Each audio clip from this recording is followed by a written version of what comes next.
Assalamualaikum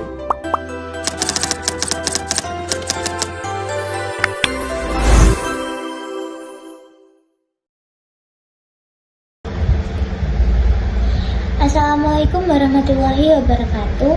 Sebelumnya perkenalkan, nama saya Vila Afifti Ahunaya dengan NIM 012. Di sini saya akan mempresentasikan tentang studi kasus UU ITE. UU ITE atau Undang-Undang Informasi dan Transaksi Elektronik adalah payung hukum di Indonesia yang mengatur berbagai aktivitas digital, mulai dari transaksi online, penggunaan data pribadi, hingga etika dan tindak pidana dalam bermedia sosial. Saya mengambil kasus pro kontra fotografer di ruang publik, pelanggaran privasi. Saya mengambil kasus pro kontra fotografer di ruang publik ini karena fenomena merekam atau memotret orang lain menjadi konsumsi digital sehari-hari. Namun seringkali terjadi benturan antara kreativitas dengan pelanggaran privasi. Melalui studi kasus UU ITE ini, saya ingin membedah sejauh mana batasan hukum dan etika digital mengatur hal tersebut agar kita bisa lebih bijaksana dalam bermedia sosial.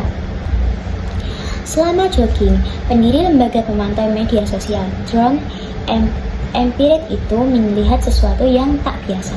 Berarti nama, wajahnya dan istrinya terus menjadi bidikan kamera pada fotografer di tepi jalan. Fotografernya banyak sekali, bahkan di satu spot itu bisa sampai 6 orang. Kemudian 10 meter berikutnya ada lagi 5 orang, kata Fahmi. Alih-alih terkesan karena menjadi sorotan kamera, Fahmi dan istrinya justru merasa tertekan. Karena peristiwa itu ia unggah di X yang kemudian memicu perbincangan luas dengan AI menciptakan lapangan kerja baru. Selanjutnya, ia membuka perbincangan dengan kalimat, "Saya tahu ada pro kontra, berikan pendapat kalian." Dalam 3 hari, unggahan ini terlihat sekitar 12 juta kali dan mendapat 3.000 komentar. Fahmi juga mengaku mendapat curahan hati dari warganet melalui kotak surat. Banyak orang-orang yang ternyata mereka memendam kekesalan, cuma tidak ada channel untuk mengucapkannya katanya. Ini mirip seperti juru foto yang biasa mangkal di kawasan wisata pada era 1990-an dan awal 2000-an. Mereka menggunakan kamera Polaroid, memotret secara acak pengunjung yang datang, lalu hasilnya dijual langsung. Bedanya dengan zaman sekarang, ada pihak ketiga yang memfasilitasi melalui aplikasi dengan bantuan kecerdasan buatan atau AI. Hal ini justru meresahkan sebagian orang yang tidak terima foto dan data pribadinya tersimpan di aplikasi, mengingat ada beragam resiko kejahatan digital yang mengintai. Keberadaan fotografer ini dikaitkan dengan aplikasi yang bernama FotoYou. Cara kerjanya, fotografer atau kreator mengunggah foto orang-orang yang diambil di lapangan. Kemudian, subjek yang dijepret dapat mengakses foto tersebut dengan cara membelinya. Karena berbasis kecerdasan buatan AI, pengenalan wajah subjek yang difoto hanya perlu mengunggah foto pribadi untuk dikenali dengan mesin yang akan mencarikan fotonya, yang mengunggah kreator di aplikasi. Pindah tempat jogging untuk hindari fotografer.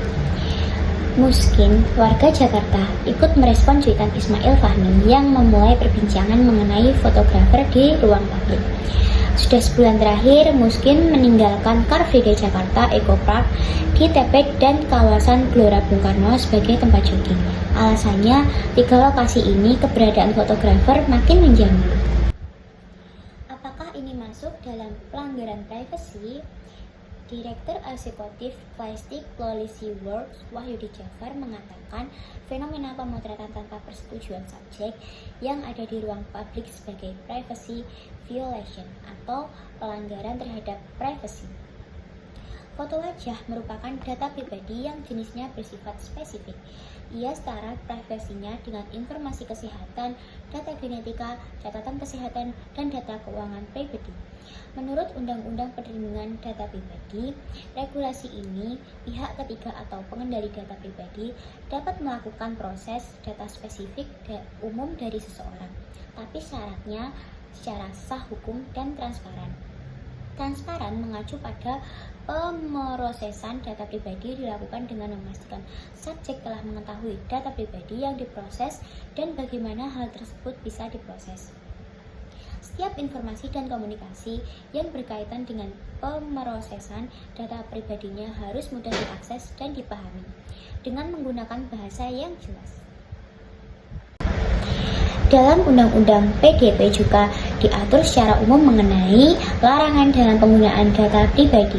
Setiap orang dilarang secara melawan hukum memperoleh atau mengumpulkan data pribadi dengan maksud menguntungkan diri sendiri atau orang lain yang dapat mengakibatkan kerugian subjek data pribadi Pasal 65. Diatur pula, setiap orang dilarang secara melawan hukum mengungkap data pribadi yang bukan miliknya. Ancaman pidana masing-masing 5 dan 4 tahun penjara. Bagaimanapun, regulasi ini tidak mengatur secara rinci kasus fotografer asing di ruang publik area, kata Wahyudi. Ada situasi grey area atau wilayah abu-abu tidak kosong. Sebenarnya aturannya ada, tapi kemudian aturan itu belum bisa ditegakkan secara optimal untuk memastikan bagaimana kewajiban kepatuhan itu dijalankan oleh setiap pengendali data. Jelas Wahyudi. Bagaimana tanggapan pemerintah tentang kasus ini? Direktur Jenderal Pengawasan Ruang Digital Komdigi Alexander Sabar menekankan pentingnya aspek hukum dan etika dalam setiap proses pemotretan dan publikasi foto di era digital. Ia menambahkan, setiap bentuk pemosesan data pribadi mulai dari pengembalian, penyimpanan hingga penyebarluasan harus memiliki dasar hukum yang jelas, seperti persetujuan eksplisit dari subjek data. Selain itu, Alex juga mengingatkan bahwa fotografer memiliki kewajiban untuk menghormati hak cipta dan hak atas citra diri. Alex menegaskan masyarakat memiliki hak untuk menggugat pihak yang melanggar atau menyalahgunakan data pribadi sebagaimana diatur dalam Undang-Undang PDP dalam Undang-Undang Nomor 1 Tahun 2024 tentang perubahan kedua atas UU ITE. Berapa banyak resiko dari penyalahgunaan foto wajah seseorang?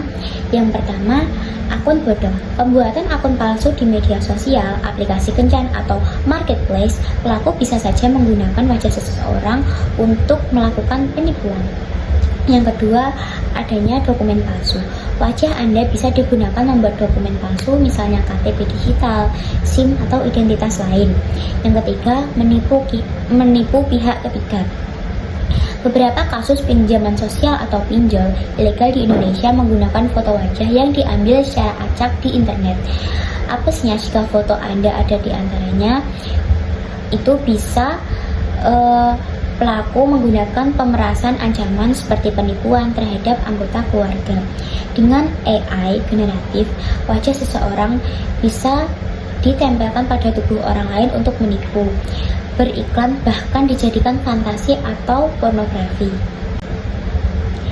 Cerita fotografer. Keberadaan fotografer yang berkontribusi untuk aplikasi jual beli foto ini sudah tersebar hampir di seluruh Indonesia. Mereka hadir secara langsung dalam acara olahraga, di taman, tempat wisata, konser, festival, sampai acara wisuda. Yang kedua, FotoYou menerapkan sistem keamanan berlapis.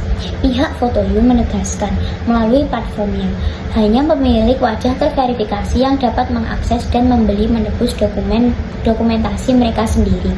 Perusahaan ini juga mengklaim e-commerce ini dibangun untuk mengembalikan kendali penuh terhadap individu atau transaksi karya dokumentasi diri mereka yang didasari oleh teknologi pengenalan wajah untuk verifikasi pribadi, dirancang selaras dengan UU PDP yang berlaku. Platform ini juga mengklaim telah menerapkan sistem keamanan berlapis untuk melindungi privasi data setelah foto diunggah ke platform.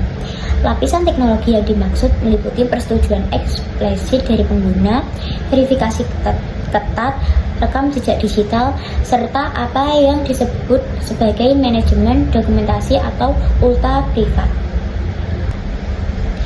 Pelanggan hanya dapat mencari dan menemukan dokumentasinya yang terdeteksi memiliki kemiripan dengan wajahnya sendiri.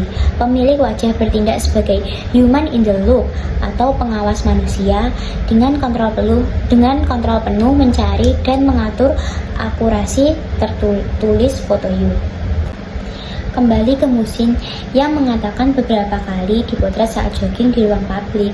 Ia tidak pernah tahu apakah fotonya dirinya disimpan atau dihapus atau mungkin digunakan untuk hal-hal tertentu. Ia tidak bisa menepis pikiran terburuknya.